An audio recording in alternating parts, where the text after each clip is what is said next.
চণ্ডাশোকের ধর্মাশোক হয়ে ওঠার কাহিনী আমরা অনেক পড়েছি, কিন্তু এই ঘটনা কোথায় ঘটেছিল জানেন? ঘটেছিল এই ধৌলিতে। ধবলগিরি নামটি এসেছে এই ধবলেশ্বর মহাদেবের নাম থেকে।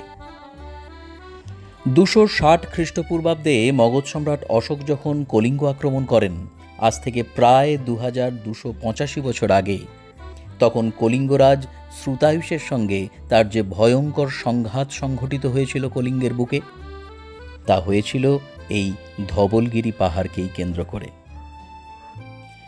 দ্বিতীয় বিশ্বযুদ্ধের পর বিশ্ব শান্তির নিরিখে জাপানি বৌদ্ধ ভিক্ষু নিচিদাতোসু ফুজি এই শান্তিস্তূপ নির্মাণে উদ্যোগী হন, যাতে কলিঙ্গের রণক্ষেত্রকে সাক্ষী রেখে চণ্ডাশকের মতো যুদ্ধবাজ বিশ্বনেতারা বুদ্ধের আশিসে ধর্মাশক হয়ে উঠতে পারেন ভবিষ্যতে।